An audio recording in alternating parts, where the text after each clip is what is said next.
cloud. Yeah, so happy Tuesday, guys. Oh, and here's Bob. I thought Bob was going to join us. So I'll give him a heads up that we're recording. Good morning. He's connecting to audio. He should probably get an automatic warning when he logs in. We got a warning when you started Okay, recording. good. We had to acknowledge it. Cool. Good morning, Bob. Morning, how are you guys? Great. And you? Good. Excellent. On the road today. Good. That's generally a good thing, right? Yeah, you bet. Excellent. Excellent. As you saw when you logged in, see, Paul, I'm stealing from your. You saw when you logged in, we're recording this. So yeah, what we it's kind of picking up on last week's topic, and Steve had said, he had a couple of ideas. One was, how can my EBITDA be zero if I have revenue? I mean, how can my value be zero if I have positive revenue? I better drink more coffee. Anyway, Steve, you want to kick it off? Sure. So I work a little bit in the M&A space, and business owners tend to frustrate me. Why they hire us? Seriously, I don't know your backgrounds, but I'll say most business owners don't do a good job of preparing their business for sale. And I also dabble in exit planning and getting business owners to understand that they ought to do that is a challenge. Yeah. But and George and I were in a conversation, or a meeting a week or two ago, where someone was talking about a business, and they said, we're talking about an ownership situation where the owner didn't have a lot of time, but the word on the street, it's kind of like my cousin Eddie just sold his business. He got a multiple of 12, so I ought to be able to do that. Well, that's not really the case. Yeah. So, just to use that as an example, and that's probably one of the biggest issues of selling a business is if the owner's too busy to take a couple hours a month off, then he or she's probably too integral to the business for most buyers to be interested in the business. And hence, they could be making money like crazy, but what happens, if the simplistic thing happens and you buy the business, the owner walks out the door as soon as you write the check, and what do you got? I have a perfect example of that. My own wealth planner, talking with me, he said, what about when you're done consulting? What's your business worth? You going to sell it? I said, it's worth nothing. I close it down. That's it. I'm sorry to report. And so, even he focuses on engineers and wealth individuals and stuff, but, he doesn't understand the value of a business and the idea that if you are the business, there ain't no business to sell. You're exactly right. And too many, way too many business owners don't grasp that. I had a manufacturing business for sale, and a few months back. I had it on the market for over a year, and lo and behold, turns out his multiple was zero. Because he hadn't prepared his business. He was the engineering brains. He was the first person to talk to potential clients, and who wants to buy that? How large a company was that, Steve? Revenue was 5-ish million or something like that. Yeah. So. Don't you guys think part of the problem is nobody's teaching business owners how business value is actually created? Because that's what I'm finding. I did start doing exit planning last year, and I've talked to a lot of business owners, and one of the first questions I asked once I get to know them is, you understand how business is valued? And I have yet to have any one of them really give me, something that thought was tangible on an answer to that. So for me, it's, I think one of the best things we can do if we're helping business owners is start teaching them, how that multiple is made up, right? EBITDA is, and the ones that I have talked to said they get the EBITDA thing. They understand that because let's face it, their CPAs and accountants are teaching them all about income, but they're not teaching them about what makes up the multiple. And so that's where I think it's lost for these poor business owners. And I agree with you, Steve. Most of them don't have a clue. And that's what I'm finding is I'm trying to educate them, and that seems to be helping. Yeah, don't, especially in the lower middle market. Yeah. It's don't give the CPAs and the business owners quite as much credit as I think you just did in terms of understanding their financials. Well, and if I came across that way, I don't give them any credit for understanding their financials. Matter of fact, I've been very critical of what the CP industry has done. And hey, I understand their business model. They want to take books and make financial statements into them and do their taxes, and they're not in the business to help business owners really understand what their financials are telling them. And for the last 6-7 years, I've been trying to work with local firms, trying to get them to do it, and they're not doing it. So I finally created my own system Mhm. to What take what I found with financials and teach them that. what I found with CPAs, they used to be able to provide business growth information and help people, but thanks to Enron and a bunch of other scandals that they had, the CPAs and the law has focused them all entirely on properly filling out forms and submitting things, rather than being able to delve into the business now. So It's interesting, guys. How often do you bring in because it sounds like the perfect role for a fractional CFO, right? So how often do you guys perform the fractional CFO role, or how often do you bring one in? Well, as I'm moving forward here, I'm adding that service to my general offering because it's, well, one of the words up on the board behind me is finance or optics, and you absolutely need to understand that. And the P&L and is, you guys know this, but looking in the rear view mirror, and it really doesn't necessarily give you anything to make judgments on. It's just data. So there are tools that are on the market these days which crunch the numbers and look at trends and that sort of thing, and provide insight that you can make some judgments on. Yeah. So I think it's a critical thing for business owners. Steve, are there certain tools that you like over other ones? Yeah, I'm coalescing around a set. Before I go down that path, I guess I'd like to give George an opportunity to talk about core value a little bit, because that's probably not well understood by business owners either, and that's the red flags. George, you want to touch on that because that's Yeah, germane to the subject. I'd be happy to. And yes, your $50 check just went into the mail. So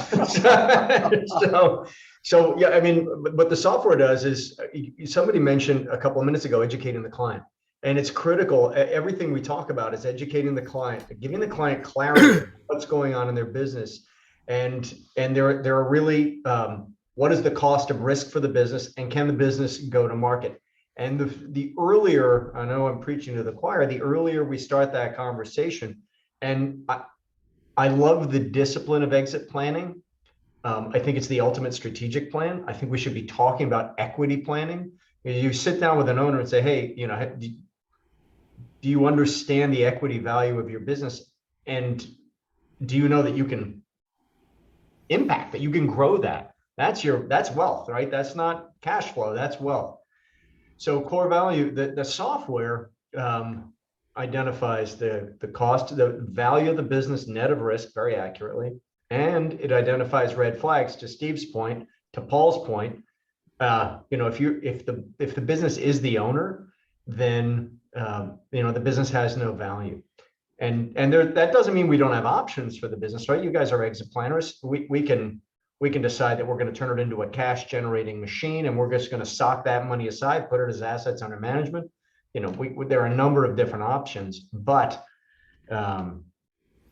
short story long, if the owner's a red flag, right, is an existential threat to monetizing the value of the business, given enough time, we can fix that. And that's what, at the end of the day, what the Growth Drive program is about.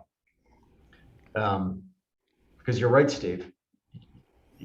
The number one red flag threat is, especially the lower middle market, these $1 million to $5 million companies, we end up having an outsized responsibility and impact on the business from the CEO/owner.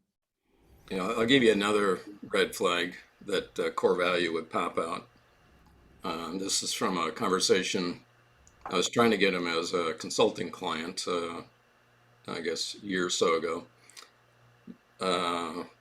Manufacturing business, about 5 million in revenue again. And he was, from my perspective, living on borrowed time. His one client was 85% of his revenue. That's a red flag threat right there. Exactly. Guys, Paul, Bob, are you running into these same issues? Well, yeah. that last one is one I was talking. I also do score counseling, and somebody had a small manufacturing business making wood toys for Waldorf and Montessori schools. And she's running the business. He wasn't involved. She's got 2 kids, and she's thinking, well, maybe I got to sell. I got to do something because she was only $600,000 in sales. And I had her go through the core value discover.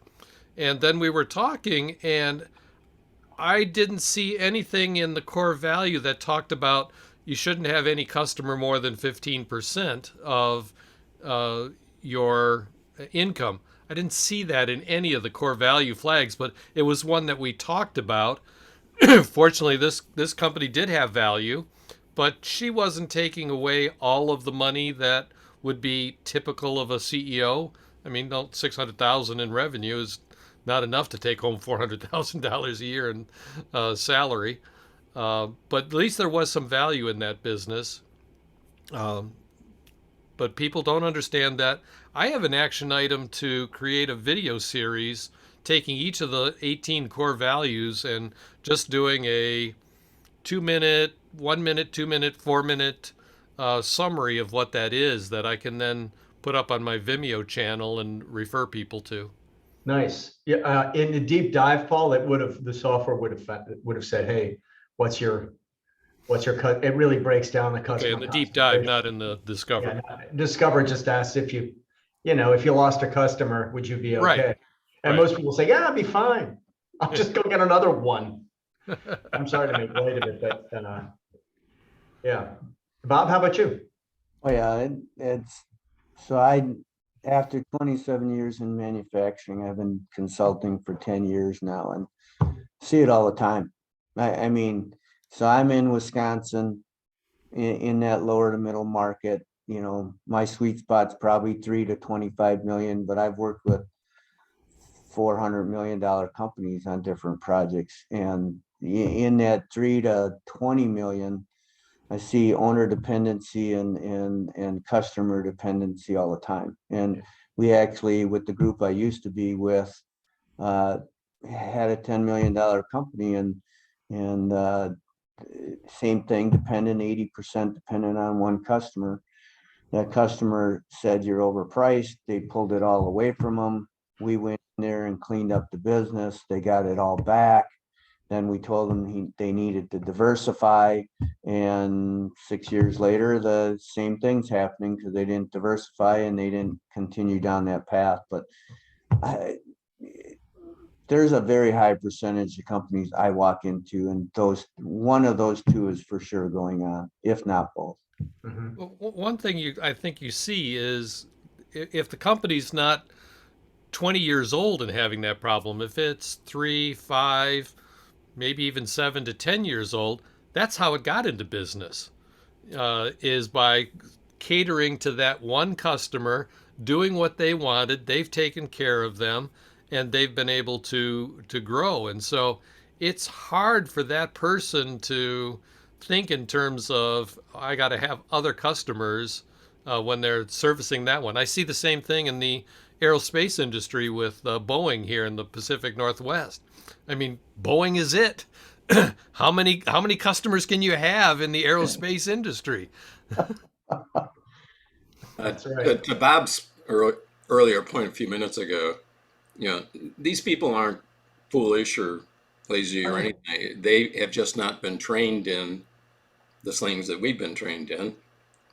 They're excellent at what they do, or it's plumbing or manufacturing or whatever, but in terms of having the training and the expertise to, be an expert on how a business should operate, not necessarily. Well, that's going to be the spoiler alert. That's going to be the second version of the book that we'll have out a little later this year, which we work with you guys, right, with advisors. I'm 100% dedicated to and not going to change from supporting you guys, but giving you guys a tool that you can hand to a business owner and say, read the first 3 chapters of this or read chapter 4, and that, let's start putting this conversation in the proper perspective. And there are a lot of good books out there. I don't, we just bring a very common sense approach that you guys are all familiar with. Well, Because I'd be curious about this book because with a lot of people who want to know about buying or selling a business, the first thing I tell them is go read for free Biz Buy Sells, How to Buy a Business and How to Sell a Business. And Yep, look at both sides so you understand both sides of the equation. it's fantastic. That's fantastic advice, Paul. We, move that business owner around the table so they start looking at their business as an asset and looking at it from the buyer's perspective. That's fantastic advice. But so are you suggesting though that we're going to have a core values book or something though that we No, can refer them to? I've taken the 3 dimensions of business growth, and I'm putting that we're publishing a book on the growth drive methodology, and Okay. it would make sense, not this year, maybe next year, to have a companion piece that's CEO facing. Neither of these books is going to light the world on fire. These aren't going to be, New York Times bestsellers, but they do get everything. It's in support of giving you guys the knowledge that we teach in the courses that we put out. So, one of the legs of the stool. And if you think of it as, if you follow our blog posts, if you think of it as those blog posts, and a lot from the Growth Drive launch course put between 2 covers, with graphics, with circles and arrows and a paragraph on the back of each one. That's what it is. Bob, it sounds like you focus on manufacturing. You say 27 years. Is that right? Well, I did. So because I came out of manufacturing, the group I was with focused on manufacturing, but I'm no longer just focused on manufacturing. I mean, that's where I have the most expertise. But I'm working, so being an exit planner in the system that I'm using, I can exit plan with anybody, right? So I'm not holding myself back, and I just launched last August, and there were, how things go, business is business. And right now I'm just taking off. I just spent 3 weeks of 7 days a week putting, and I'm trying to focus my business in the exit planning direction, but I keep getting pulled back in the growth direction and some other things. So the last 3 weeks, the company here is applying for USDA grant money, which is substantial to expand his facility. and they needed a third party to do a feasibility study. I was dumb enough to say, yeah, I can do it. You never volunteer, But you man. weren't dumb enough to And, say, I'll do it for free. and Yeah. no, here it is. It's 45 pages thick in 3 weeks, and they didn't have a business plan. Okay. It's a whole lot easier if they have a business plan for me to work off of. Whole different story when they don't have a business plan, and they need the business plan. So I met with him this morning, and he hires me tomorrow. Instead of being an independent third party, I'll be working directly for him, putting his business plan together so that he can get this grant. And he's looking at a $10 million project, and USDA is looking to give him 20%. Not bad.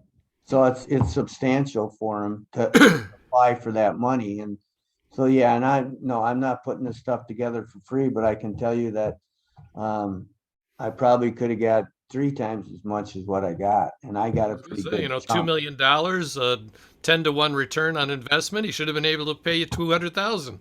Exactly. Too bad I didn't What get do you that, think, right? Paul? But we all do it, you do it and you learn from it. And, I'm always doing things that may not be exactly in my alley, but I learn from it.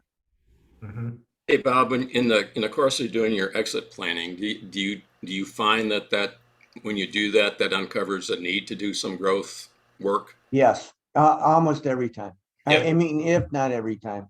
It's gonna And be eight out of 10, 9 out of 10. Yeah. yeah, and so the reason I'm focusing, that part of the reason, the exit planning, this process I have now is very scalable. And I can do most of it virtually, right? Even though I'm a baby boomer, I'd much rather do things face to face. And I'm learning to do more of this virtual stuff. The exit planning, I literally could do 100% of it virtually. Hmm. And so it's a great way to scale my business if I can keep it focused on that, right? I mean, it's like, and the thing is that we can only handle so much. This customer probably going to end up being a long-term business advisor to them. They have so much learning and growing to do. They've got a lot of good stuff going for them, despite their lack of business acumen. That's interesting. The leveraging strengths. That's probably a separate conversation for another day, but leveraging those strengths, you got a lot going for you. It's funny. I was working with Barry Goodman out of Chicago, had a client, and the client, when you looked at them on paper, and when you looked at their core value analysis, it looked like a bloodbath. But they were profitable, they were growing. It was just behind the scenes, it was chaotic. Might be the I mean, don't you guys agree that most businesses we walk into has some level of chaos in it? Yes. yes. What flavor of exit planning do you do? EPI or one of the others? Well, I'm certified by EPI. Okay. So I do, but I'm always learning in other methods and stuff. And so right now, I'm currently using the exit map software, Mhm. and that's working well for me. Doesn't mean that I agree completely with it, but I'm always trying to find, I'm always looking for the best of the best, right? Thus, that's why I ended up talking to George about core values. Yeah. Thank It you. sounds like Welcome, it George. sounds like the rest of us. No, and it's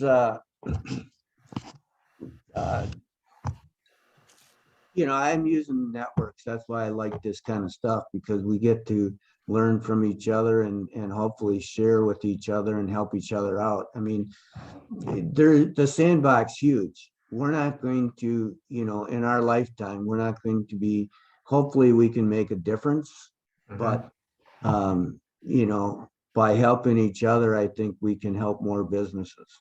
It's interesting, Bob, you just touched on you guys all know how passionate I am about community and about hooking senior pros up, getting that peer-to-peer support, whether it's informally like we're doing it right now, or formally in peer groups.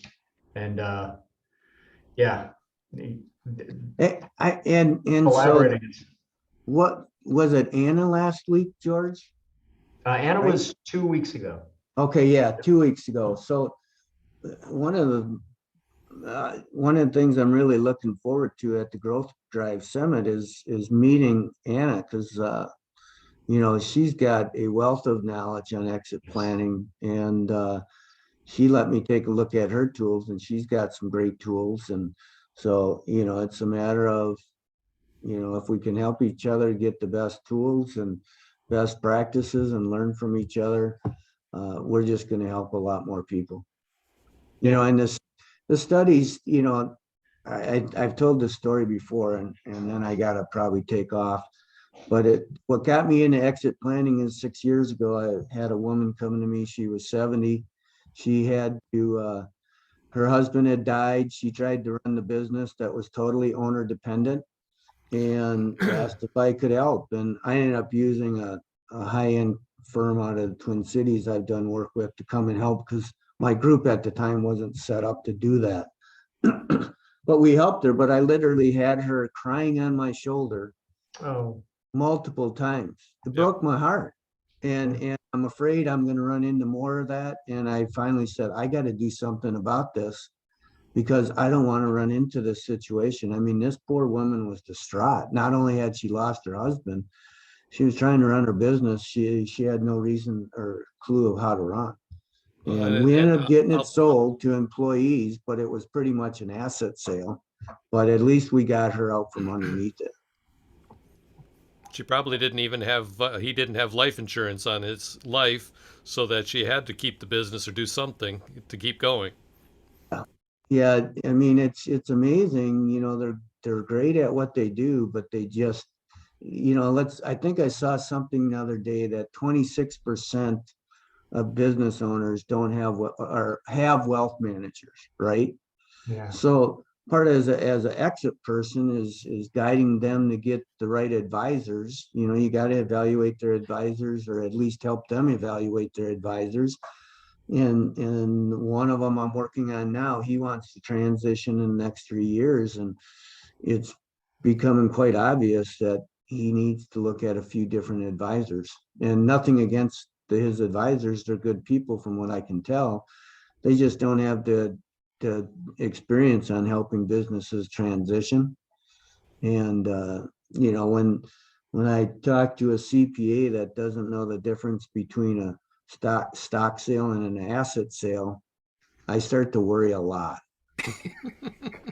It's interesting. That brings it full circle to, how can my value, how can my multiple be zero? I have positive EBITDA. Starting this conversation, educating our clients as far in advance as possible is, I don't know, you guys, I think for the typical business, sitting in the middle of the spider's web here and trying to democratize what we hear every day, I'd say 3 to 5 years is probably not even a generous amount of time in order to make a business valuable and transferable. Using one of the 6 exit options. Do you guys agree with that? Yes, I certainly do. Yeah, I agree. The thing that is the statistics of who's going to buy these businesses, right? Well, and the market's awash with capital, but I don't have a crystal ball, Bob, but that's a hell of a question. And it seems to me that the ESOP is going to evolve and become a much more dominant. I mean, it used to be a what? Now you see it in M&A firms are putting it out on we do M&A and ESOPs. I think the ESOP, because you create a buyer, is, I don't know, I could be wrong. But with the amount of capital that's available, that vehicle that might be another coffee Klatsch, because an ESOP down in the $1 to $10 million level is a real big question mark, because it's a big liability as a pension plan with ERISA and stuff. Yeah, I totally agree. That probably if you got an extra $200,000 a year, got a shot at it. But usually that level doesn't have that kind of extra money. But that gets us into a 5-year plan to get the business to a place, so listen, man, we have to grow your business to a place where you are attractive to a buyer. Or, I mean, those, again, we have all the exit options.